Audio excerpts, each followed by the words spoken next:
Assalamualaikum warahmatullahi wabarakatuh.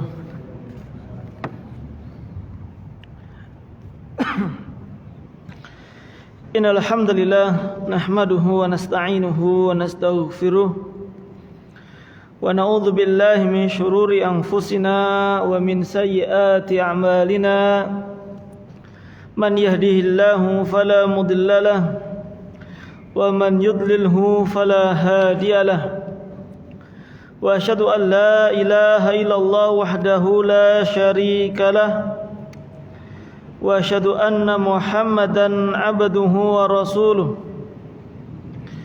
Qala Allah ta'ala fi kitabihil karim, ya ayyuhalladzina amanu taqullaha haqqa tuqatih wa la tamutunna illa wa antum muslimun. Amma ba'd.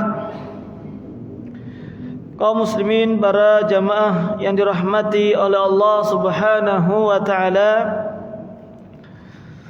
kita panjatkan segala puja dan puji hanya kepada Allah Subhanahu wa taala atas segala nikmat, karunia dan hidayahnya kepada kita semuanya, sehingga di malam hari ini kita dipertemukan kembali oleh Allah Subhanahu wa taala untuk mengkaji agama lebih mendalam, untuk mempelajari Al-Quran dan juga hadis Nabi sallallahu alaihi wasallam,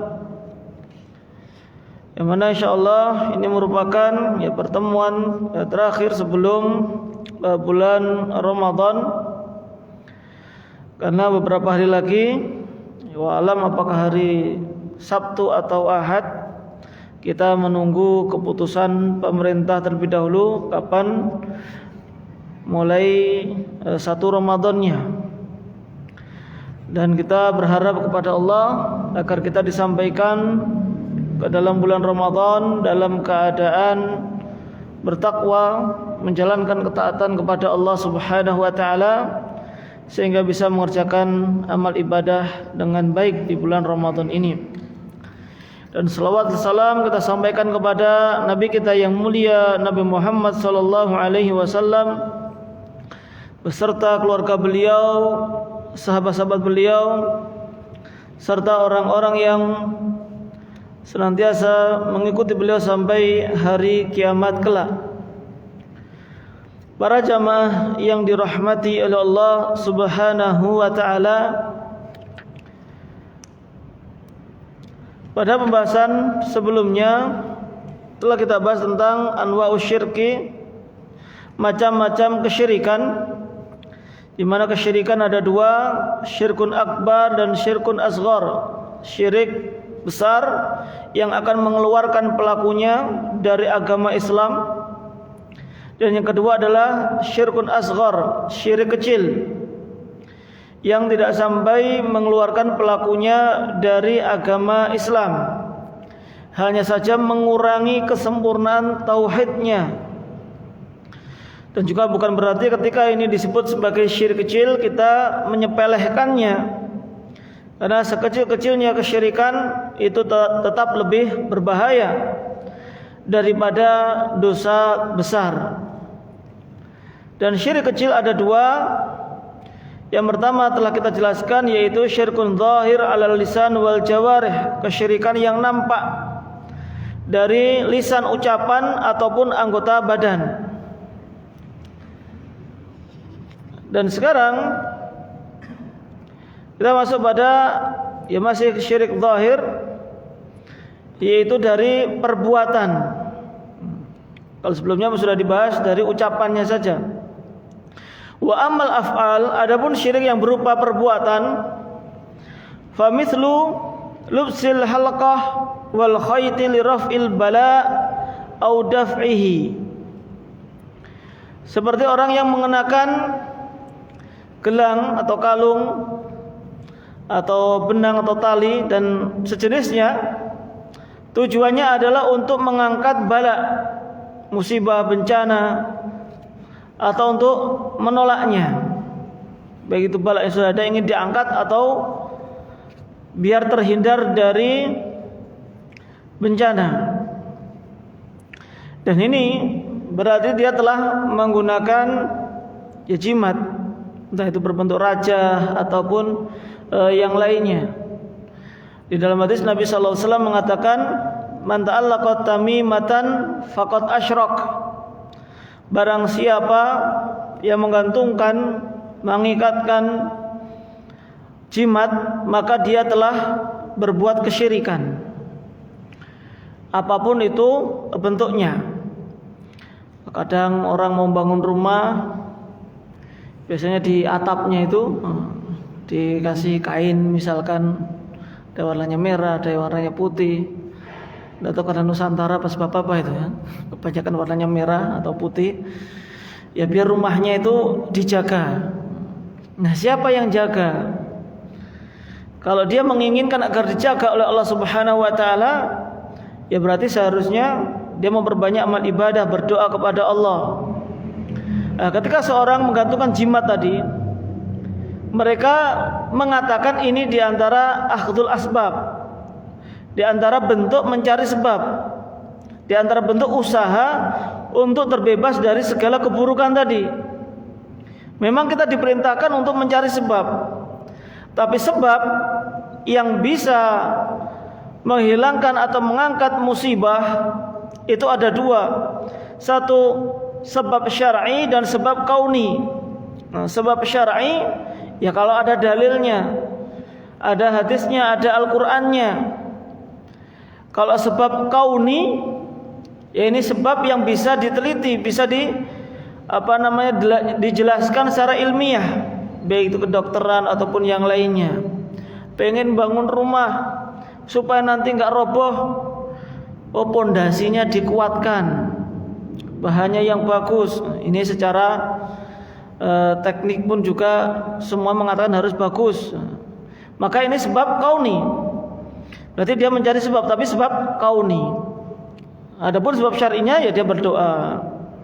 Kalau orang tidak mau diganggu jin, misalkan sebab syar'inya ya diruqyah, atau dia sendiri yang membaca Al-Qur'an, baik itu Al-Baqarah ataupun surat-surat yang lainnya, maka ini adalah sebab syar'i. Nah, kalau dia perginya malah ke dukun, misalkan ke orang pinter apanya ya? Karena yang datang orang yang bodoh tadi, sehingga menganggap dukun pun menjadi orang pinter. Maka ini sebab secara apa? Secara syar'i tidak, secara kauni nggak bisa dijelaskan. Maka dia telah berbuat kesyirikan, apalagi kalau jelas itu menggunakan jin dan lain sebagainya. Wa mithlu ta'liqit tamaim khaufan minal aini wa ghairiha, seperti mengantungkan jimat karena takut dari ain. Kalau dulu pada zaman jahiliyah, orang pakai jimat itu karena takut ain, karena takut mata hasad. Itu dulu. Namun seiring bertambahnya waktu, maka jimat itu digunakan untuk apa saja. Entah itu sebagai penglaris, atau untuk ya bikin toko orang lain itu enggak laku, pakai jimat. Ada dikantongkan di pintu dan lain sebagainya. Lalu kadang ada yang di kalung atau di sabuk. Ini sabuknya ada isinya, atau isinya apa? Isinya kulit. Kalau isinya kulit tidak masalah, tapi kalau katakan ada isinya, ini kenapa kok dia menggantungkan dirinya pada sabuk tadi? Satu kadang digantungkan di mobil.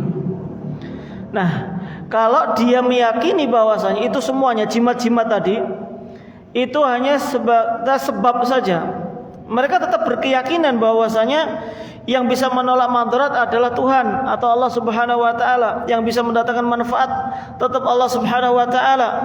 Maka tetap mereka dianggap telah berbuat kesyirikan. Tapi syirik memang syirik kecil. Karena tadi Nabi mengatakan man ta'allaqa tamimatan faqad asyrak.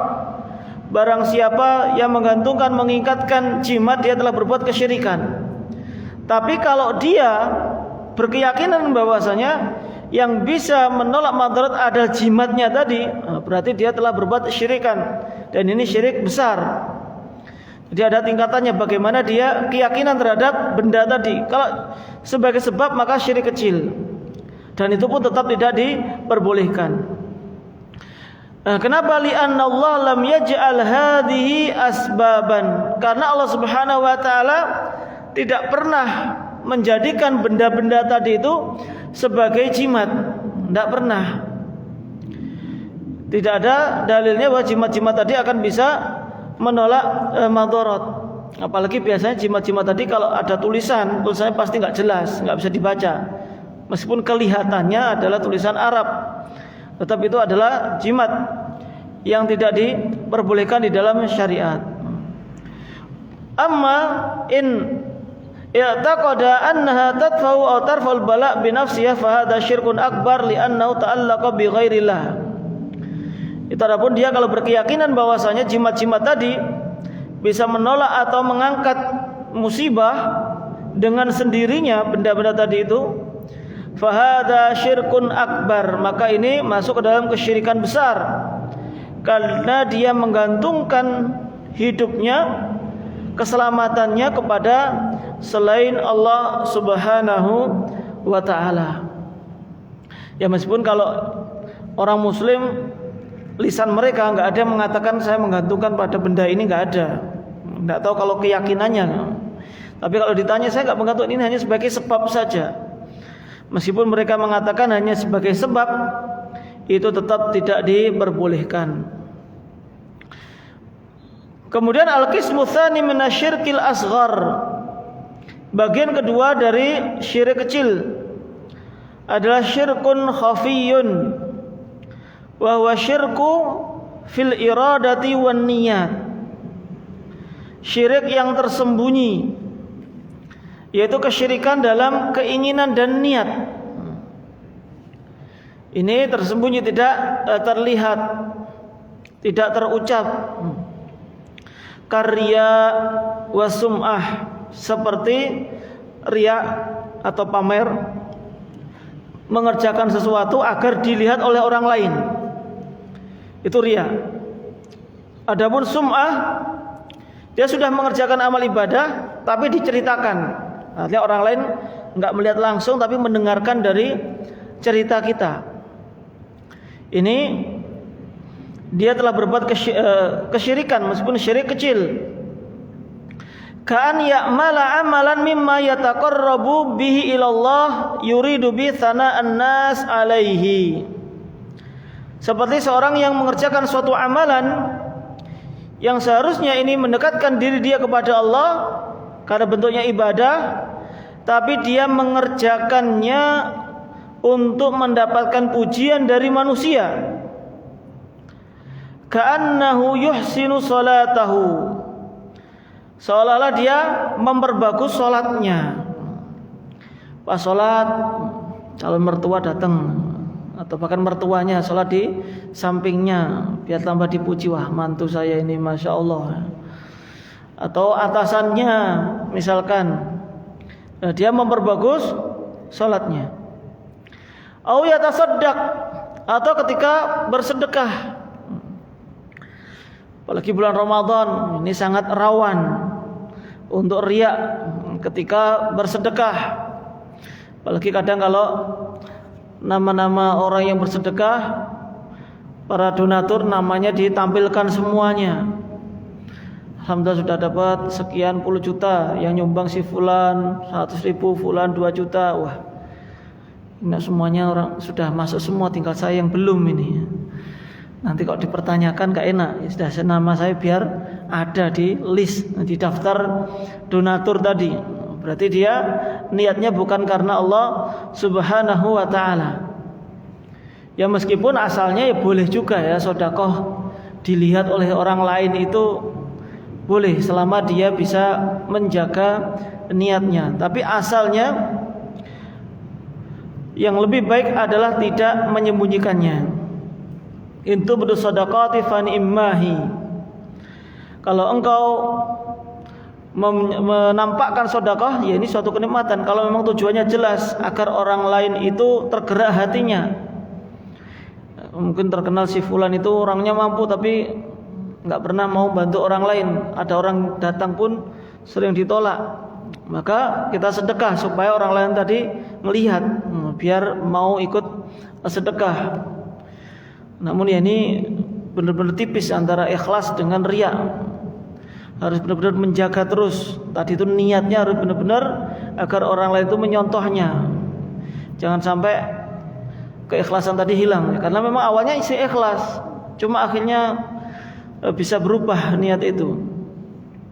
Tapi kalau wa in tukhfuha wa tutul fuqara fa huwa khairul lakum. Kalau mau menyembunyikan sedekah, langsung diberikan kepada yang berhak seperti orang miskin, enggak usah diumumkan kepada orang lain, maka itu tentu lebih baik lagi. Makanya asalnya kalau bisa sedekah bayar zakat, misalkan enggak perlu ngundang orang miskin ke rumah, enggak perlu. Kalau bisa malah diberikan secara langsung, baik itu secara langsung datang sendiri atau lewat perwakilan, lewat lembaga zakat dan lain sebagainya, maka itu lebih jauh dari riya. Meskipun ya boleh-boleh saja, sekali lagi boleh-boleh, tidak ada larangan, asalnya untuk menampakkan. Tapi lebih baiknya itu disembunyikan. Li ajli an yumdaha wa yusna alaihi, karena tadi dia salat dan sedekah karena ingin dipuji, ingin disanjung. Au yatalaffat bidzikri, atau dia ketika berzikir dilafatkan, dikeraskan. Nah, biar kelihatan dia itu selalu menjaga zikir di mana saja. Ketika jalan, ketika nunggu, ketika ngobrol. Ya memang kita disunahkan untuk terus menjaga zikir. Karena zikir juga termasuk amalan yang paling utama di sisi Allah Subhanahu wa taala. Lalu dikeraskan, sengaja dikeraskan. Tapi kalau sekali-kali untuk mengajarkan, kadang memang perlu ya, kita mengeraskan. Misalkan mau makan sama teman-teman misalkan, kita sengaja mengeraskan bismillah supaya yang lainnya itu mungkin karena khawatir lupa ya kita bacanya dikeraskan. Kalau langsung ingatkan, jangan lupa ya nanti baca bismillah, kok gak enak, dikira gurui dan lain sebagainya, soalim, ya udah agak dikeraskan aja bismillah, maka itu tidak masalah. Tentu sekali lagi dengan menjaga niatnya. Atau membaca Al-Quran li ajli an yasma'ahun nas, agar orang lain itu mendengarnya. Fayuthnu alaihi wa yamdahuhu, sehingga manusia pun memuji dan menyanjungnya.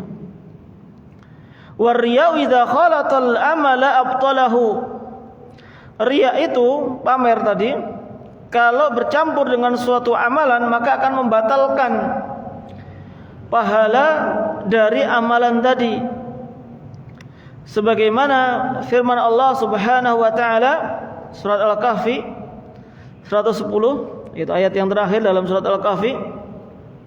Faman kana yarju liqa rabbih falyamal amalan shalihan wa la yusyrik bi ibadati rabbih ahada. Barang siapa yang mengharapkan perjumpaan dengan Rabbnya, bertemu dengan Allah Subhanahu wa taala. Ini dalil bahwasanya nanti kaum mukminin bisa bertemu dengan Allah, bisa melihat Allah Subhanahu wa taala. Dan ini kenikmatan yang tertinggi di surga. Masuk surga suatu kenikmatan, dan lebih nikmat lagi kalau bisa melihat wajah Allah Subhanahu wa taala. Maka barang siapa yang mengharapkan kenikmatan ini, falyamal amalan shaliha, maka hendaklah dia mengerjakan amalan saleh. Wala yusyrik bi ibadati rabbih ahada, dan janganlah dia menyekutukan Allah Subhanahu wa taala dengan suatu apapun. Syirik di sini ya tentu termasuk yaitu pamer atau riya tadi, atau sum'ah. Bahkan kadang itu kalau orang pamer itu bilangnya enggak pamer, ini saya bukannya pamer ya, saya itu tadi malam itu sudah sholat malam, ngomongnya saya enggak pamer ya. Justru kalau orang yang mengatakan demikian itu perlu ngoreksi niatnya sendiri ya. Kita nggak bisa menvonis juga.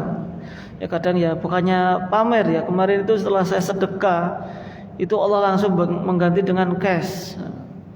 Artinya langsung dapat rezeki.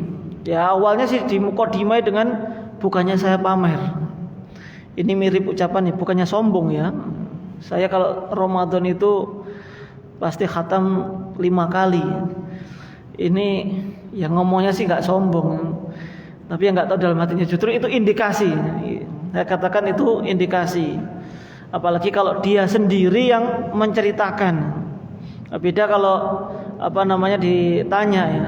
Tentu biasanya setiap Ramadan itu khatam berapa kali. Kalau kita mau menyembunyikan itu lebih baik. Ya saya seperti orang biasa, pokoknya berusaha untuk menghafalkan. Itu lebih baik. Itu lebih baik.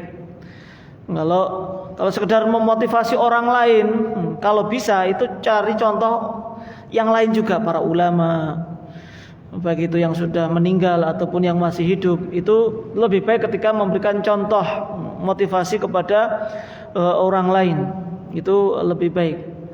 Jangan dikit-dikit, wah saya itu kalau bisa sholat malam karena ini. Itu nggak usah pakai saya, meskipun kalau terpaksa dia mencontohkan dirinya, nggak apa-apa dia pakai inisial, pakai ya kisah seolah-olah orang lain, meskipun sebenarnya kisahnya dirinya sendiri. Maka itu lebih baik, karena itu lebih mendekatkan pada ikhlas daripada dia menceritakan tentang sosoknya dia.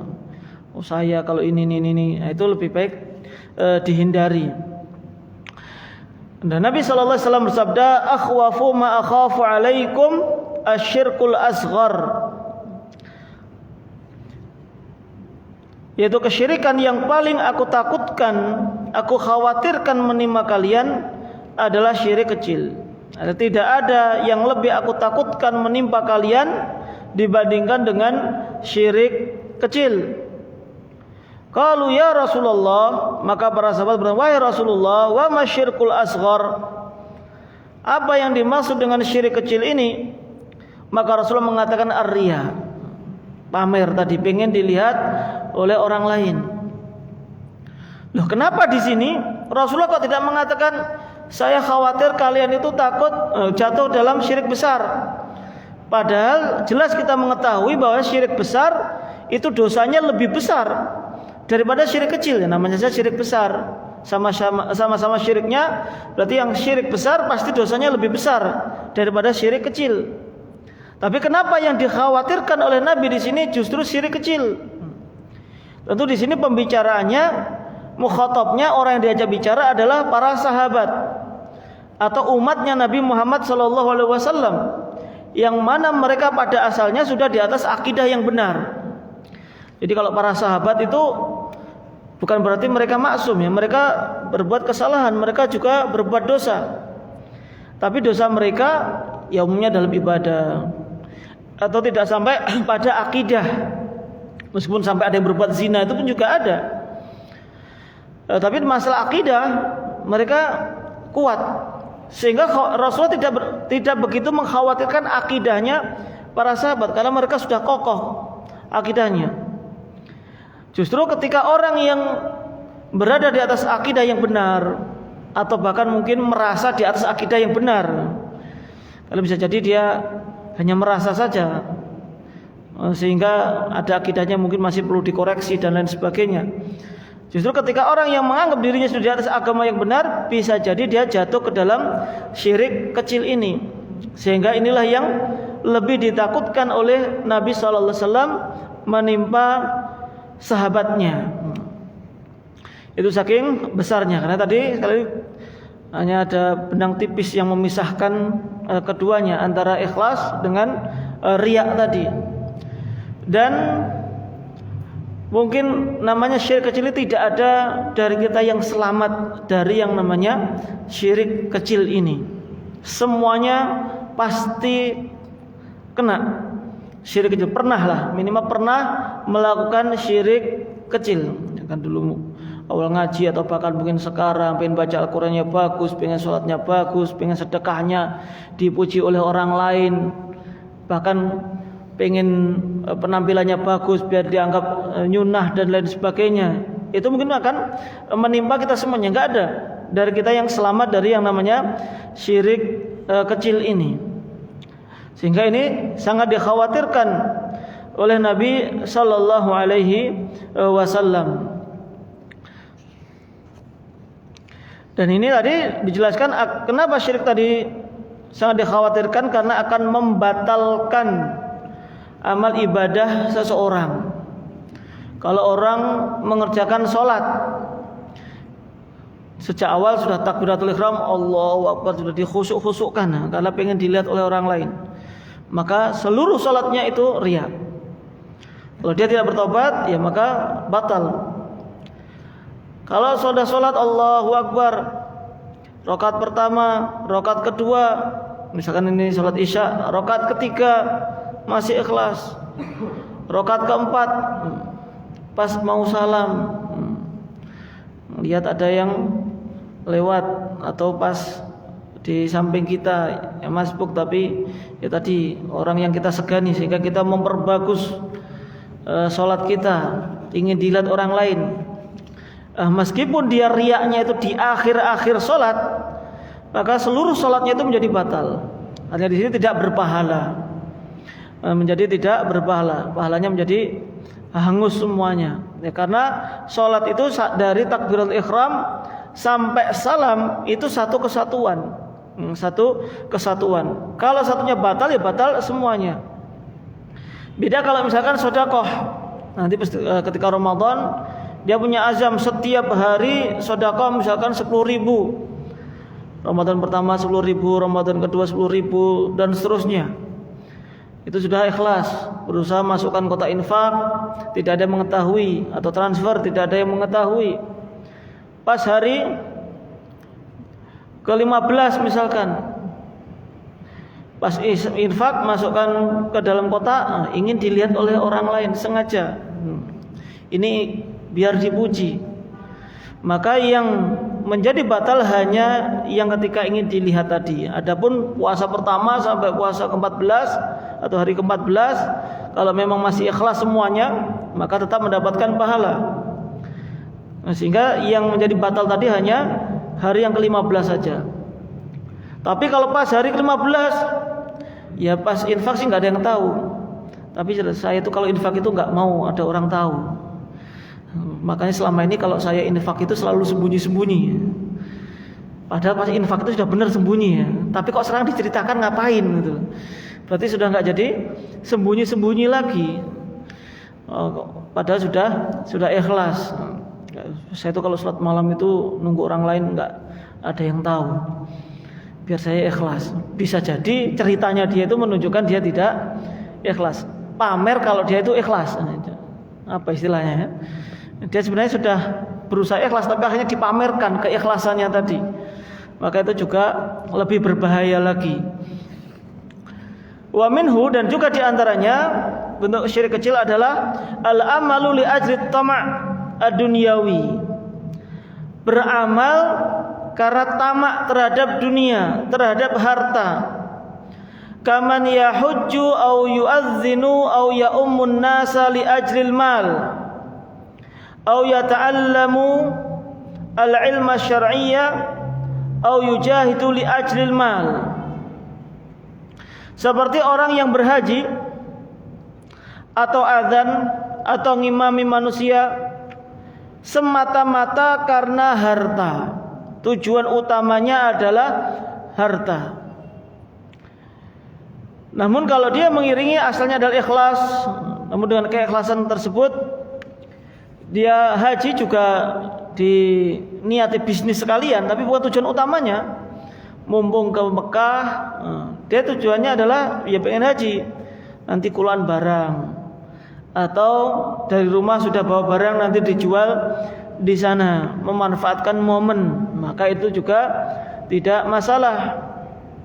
Sebagaimana muadzin, sebagaimana imam, ketika tujuan utamanya bukan mal dan dia mendapatkan, ya tidak masalah juga.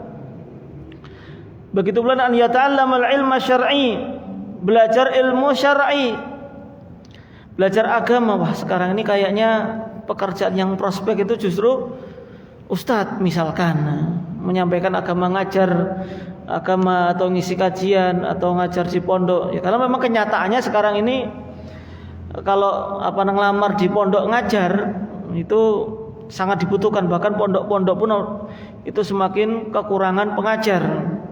Pondok semakin banyak, kesadaran manusia untuk menyekolahkan anaknya di pondok atau sekolah Islam itu juga semakin besar, sehingga kebutuhan pengajar pun juga semakin besar juga. Maka kalau belajar agamanya tujuannya hanyalah untuk mendapatkan pekerjaan, maka bisa jadi masuk ke dalam syirik niat di sini. Tapi kalau ingin mengajarkan agama, tapi kemudian alhamdulillah karena di situ kontrak sekian tahun atau misalkan harus ada batasannya, pokoknya setiap hari harus hadir, maka itu ya tidak masalah karena dia dibayar atas kehadirannya, atas absensinya. Maka waktu dia yang dibeli, maka itu tidak masalah. Tapi kalau tujuan utamanya karena harta, maka tidak diperbolehkan. Bahkan berjihad di jalan Allah Subhanahu wa taala kalau semata-mata karena harta itu juga tidak diperbolehkan.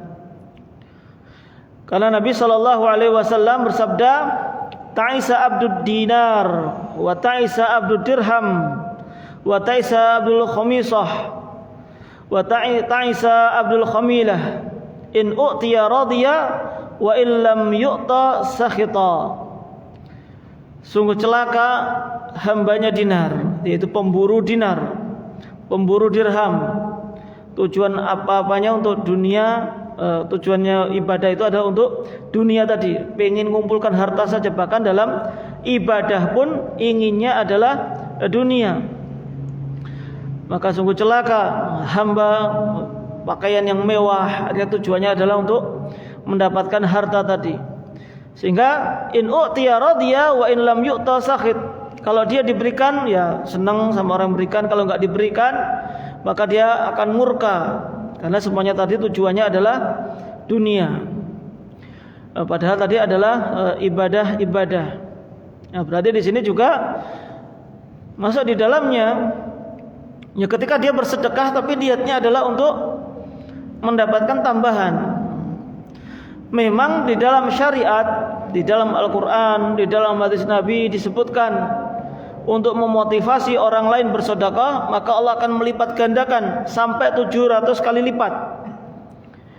Dan harta yang kita keluarkan untuk sedekah tidak akan berkurang, artinya Allah pasti akan menambahnya. Entah nominalnya atau minimal akan ditambah keberkahannya. Sehingga seseorang ketika sedekah tujuannya lah, saya butuh uang 1 juta, saya tak sedekah 500.000 aja, masa 2 kali lipat nggak nyantol misalkan. Nah ini tidak diperbolehkan. Meskipun kita berkeyakinan bahwa kalau kita sedekah maka pasti Allah akan menggantinya dengan yang lebih baik. Kalau tujuan untuk semata-mata untuk mendapat harta tidak boleh. Apalagi orang-orang gini bahaya kalau ketemu sama motivator sedekah ya, nanti hartanya habis semuanya nanti. Gajinya berapa mas? 1 juta. Pengen beli motor, iya. Ya udah sini 1 juta. Janji Allah pasti ditepati. Percaya enggak? Iman enggak sama janji Allah? Kalau enggak kafir, tambah bahaya nanti. Akhirnya 1 juta gajinya itu dikasihkan besoknya enggak makan. Ya tambah susah. Karena dia tadi mengharapkan harta. Artinya sedekah pun juga ada aturannya, tidak boleh sampai sepertiga, tidak boleh meninggalkan keluarganya dalam kemiskinan, dalam kekurangan. Artinya kalaupun Allah Subhanahu wa taala menambah di dunia yaitu bonus. Tapi tujuan kita adalah mendapatkan keridhaan dan pahala dari Allah Subhanahu wa taala. Qala al-Imam Ibnu Qayyim rahimahullahu taala,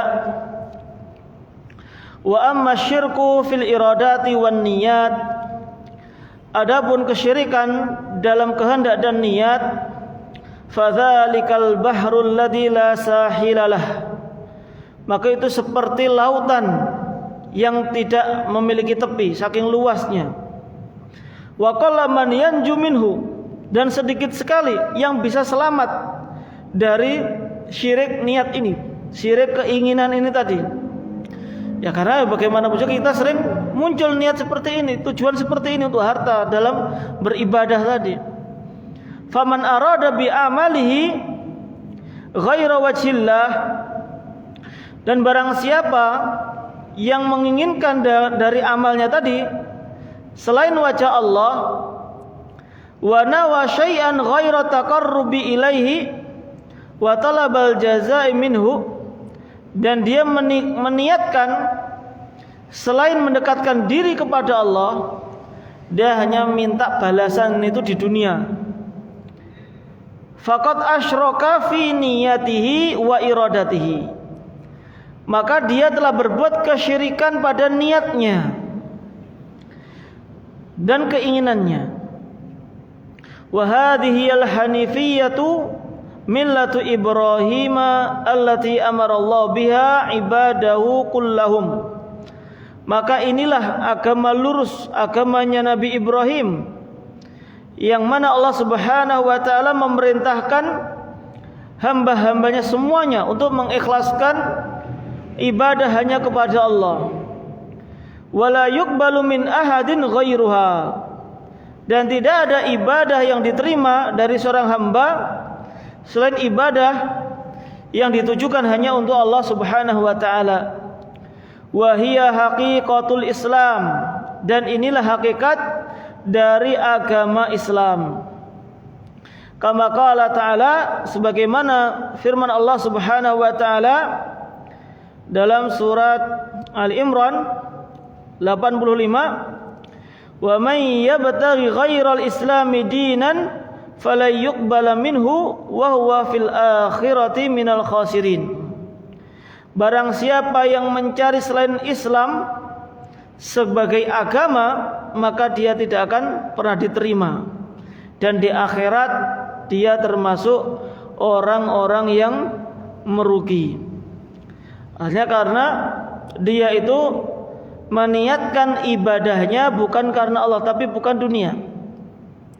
Meskipun terkadang ketika orang itu beribadah kepada Allah niatnya dunia, dia akan mendapatkan apa yang diinginkan di dunia itu, dia akan mendapatkan. Karena Allah berfirman, "Man kana yuridul hayatad dunya wa zinataha nuwaffi ilaihim a'malahum fiha wa hum fiha la yubkhasun." Barang siapa yang menginginkan dunia dan perhiasannya, maka dia akan diberikan apa yang diinginkan di dunia ini tanpa dikurangi. Ulaika laisa lahum fil akhirati ilan nar, sedangkan mereka nanti di akhirat tidak memiliki bagian, tidak memiliki jatah kecuali masuk ke dalam api neraka. Adzan dulu. Sudah. Tapi kita simak adzan sebentar dulu.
Bismillah, alhamdulillah, salatu wassalamu ala rasulillah, ma'bad.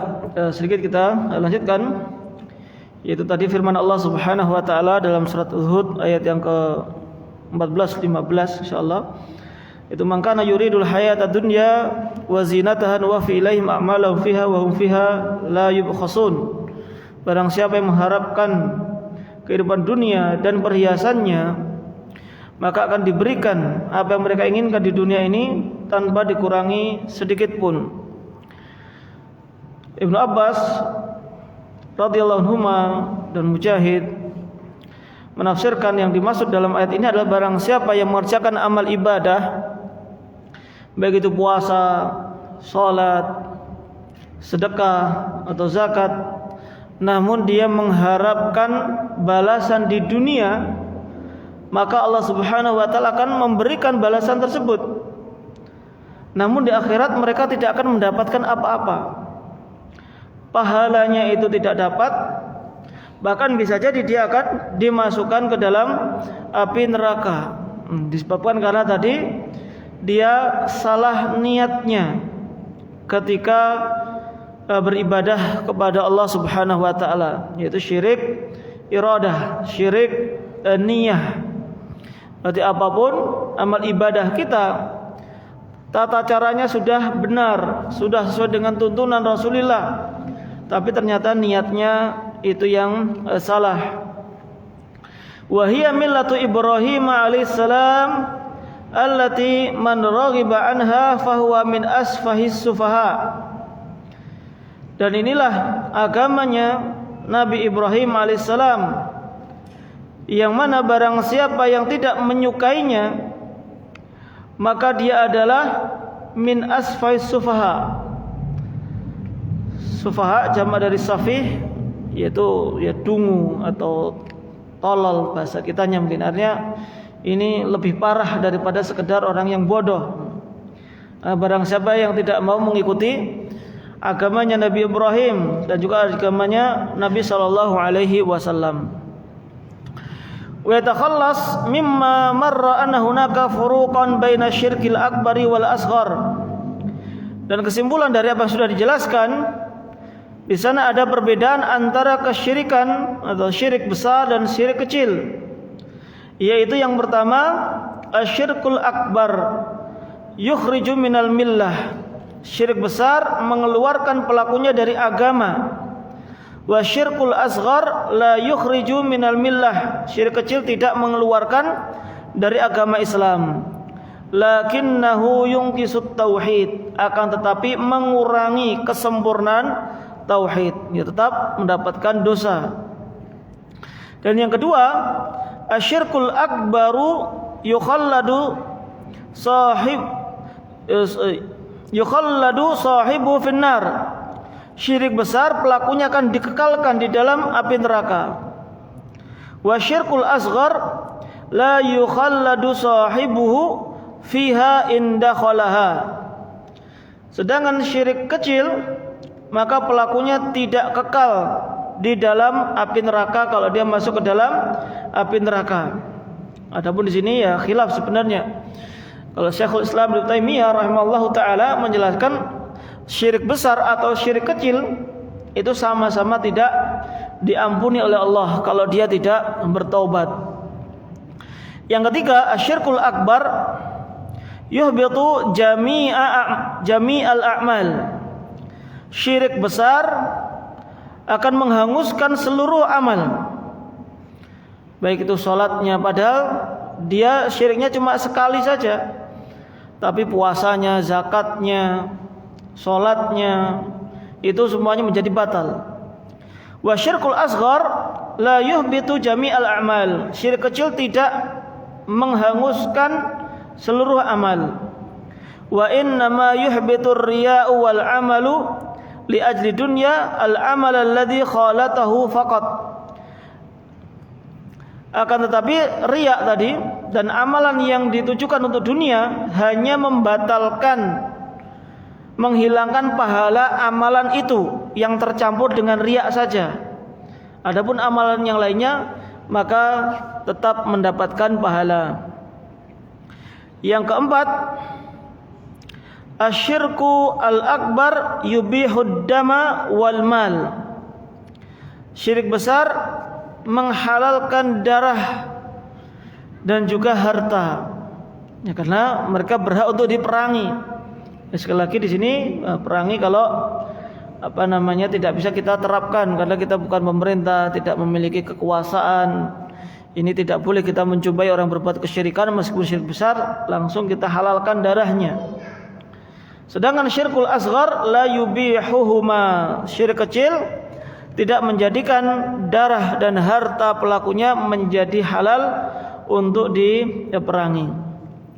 Para jamaah yang dirahmati oleh Allah Subhanahu wa taala, mungkin itu sedikit yang bisa kita sampaikan di kesempatan kita malam hari ini. Semoga Allah Subhanahu wa taala menjauhkan kita semuanya dari segala bentuk kesyirikan, baik itu syirik besar ataupun syirik kecil, baik itu kita menyadari atau tidak menyadari.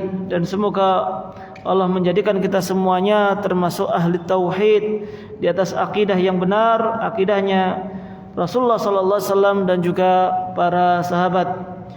Wa sallallahu ala nabiyyina Muhammad wa ala alihi wa sahbihi ajma'in. Assalamualaikum warahmatullahi wabarakatuh.